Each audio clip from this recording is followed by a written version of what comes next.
I'm Lisa Rockford, one of the 3 curators for the exhibit Inhabited here at Fat Village Projects. This is actually the inaugural exhibition for the C3 Collective, which stands for Contemporary Curator Collective. One of the goals of C3 Collective is actually to have shows in alternative spaces and to break that mold of the traditional gallery format, how we can activate those spaces in a new way. When you have pieces that are meant to be interacted with, several people almost become like actors in the exhibit, and so the audience becomes like part of the work as well. We gave a directive to the selected artists to create some type of structure or dwelling. Those different diverse representations became sort of a village for the exhibit. My name is Martin Casuso, and this is my piece, Biscayne Bay Fort, but knit. My inspiration was my childhood. I grew up in down south near the Biscayne Bay in Coconut Grove. So this is my version of a fort based on my youthful remembrances, but using the materials as I use as an adult. I work with found objects and knits, and I make knit things, and I love textiles. I love the history of them, and I love the fact that craft is now really being accepted as a material that fine art can be made of. The boards themselves that cover the structure are made using a little knitting machine that was designed in the 70s for little girls to learn how to knit.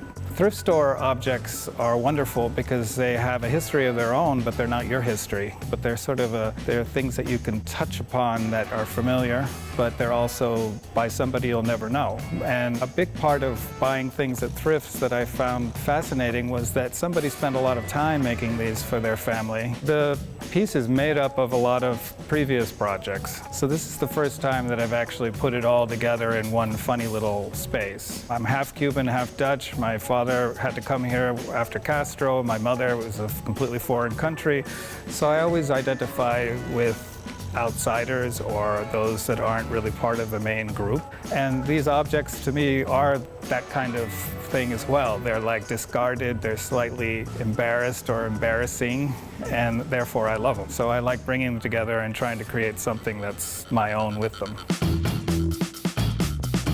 My name is Donna Haynes. I'm an interdisciplinary artist, and this is my installation at the Inhabited exhibit. The title of this piece is called Portrait of the Artist. I went into this piece, I think, a little bit differently as I was thinking about Inhabited as a space inside of yourself or in your mind. This is how I envision my mind or an artist's mind or anyone who really has inspiration, and when that creativity really hits, how I think our mind probably looks. And I have this metaphor that it looks like this beautifully intricate lace pattern that really is that blooming of creativity that comes out of our minds. It was important for the outside to be very different and blank, almost a blank slate. And when you go inside, you see more the designs, the ideas. And definitely I made a distinctive choice to use paper because it is so fragile. And I think that it really speaks to how fragile, we are, our ideas, we are vulnerable. The sketchbook pages that are actually laser cut, and the images start with an actual brain synapse, the image of one coming into the lace. And inside there's also a couple doors. And in those doors you can also look inside of the structure, and there's a little video of vignettes in there.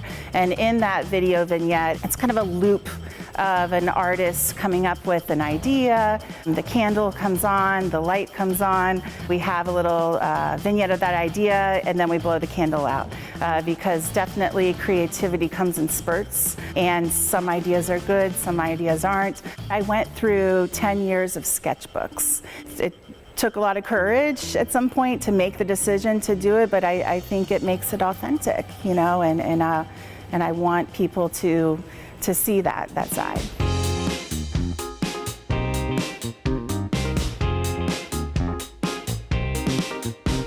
Some of the artists interpreted that in a socio-political way, thinking about issues of homelessness or immigration even. Some artists are thinking about it in a very personal way, thinking about their own homes and their past dwellings. Some people are thinking about the social space, where the space can have several people inhabit it and create their own community within the space. And yet other artists were thinking about activating the space around them and responding to a site-specific interpretation of creating a dwelling. The Curator Collective, one of our goals is to unify the Tri-County area of South Florida, of Broward, Palm Beach, and Miami-Dade. So we invite artists from the 3 counties, as well as we hope to curate shows within those 3 counties as well.